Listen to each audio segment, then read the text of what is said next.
పాలమూరు రంగారెడ్డి ప్రాజెక్టుపై కేసీఆర్ హరీష్ పచ్చి అబద్దాలు చెబుతున్నారని మండిపడ్డారు మంత్రి ఉత్తమ్ కుమార్ రెడ్డి. 90% ప్రాజెక్టు పూర్తి చేశామని అబద్దాలు చెప్పారని ఆరోపించారు.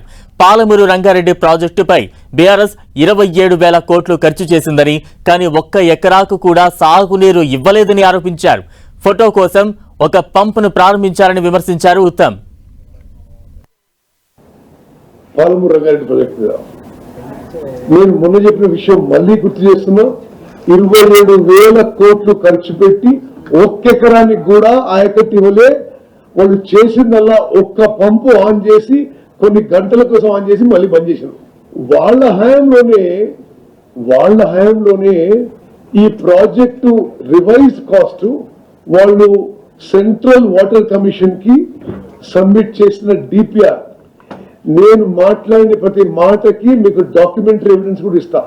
వాళ్ళు ఇది DPR submitted to central water commission for cost of Palamuru Rangareddy lift irrigation scheme is 55,086 crores.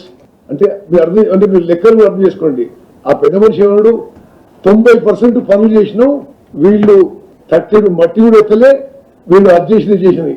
వాళ్ళ టైంలోనే వాళ్ళు సెంట్రల్ వాటర్ కమిషన్ కి సబ్మిట్ చేసిన Palamuru Rangareddy lift irrigation scheme కి డీటెయిల్ ప్రాజెక్ట్ రిపోర్ట్ లో ప్రాజెక్ట్ కాస్ట్ 55,086 కోట్లని చెప్పడం జరిగింది.